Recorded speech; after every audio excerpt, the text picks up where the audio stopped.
If you want a simple, clean Kanban board without installing any extra software, OneNote is a surprisingly great option. In this video, I'll show you how to create a Kanban board in OneNote step by step using a layout that works on Windows, Mac, and even the web version. This is perfect if you want a lightweight task board for personal projects, work planning, content tracking, or daily productivity. And if you find this helpful, make sure to hit like and subscribe for more easy software tutorials. Let's get into it.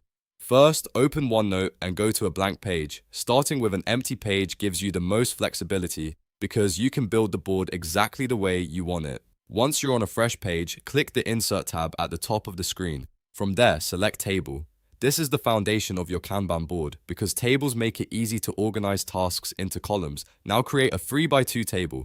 That means 3 columns and 2 rows. If you want an extra column for planning ahead, you can create a 4x2 table instead and use the extra column for Backlog. For a simple setup though, 3 columns is the best place to start. It keeps your board easy to read and gives you the classic Kanban flow of work moving from left to right.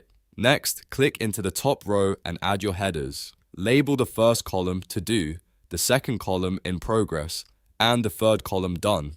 If you added a 4th column, you can label that Backlog. These headings will help you instantly see what still needs to be started, what is currently being worked on, and what has already been completed. After that, make the header row stand out. Highlight the title row, right-click, choose Shading, and pick a distinct background color. A soft gray, blue, or green usually works really well. This step may seem small, but it makes a huge difference in how polished and readable your Kanban board looks. Clear visual separation helps you scan tasks faster and keeps the layout easy to understand. Now let's make the columns more practical to use.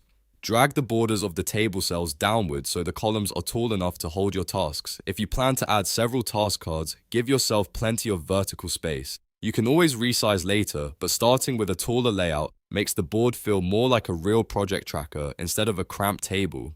Once the structure is ready, it's time to start adding tasks. Click inside one of the columns, then go to the Home tab and choose the To Do tag, which is the checkbox icon. If you prefer, you can also press Ctrl+1 to quickly add it. Then begin typing your task cards one by one. This is a great way to create a simple visual checklist inside each column. For example, under To Do, you might add tasks like brainstorm ideas, write outline, or collect resources. Under In Progress, you could place the tasks you're actively working on.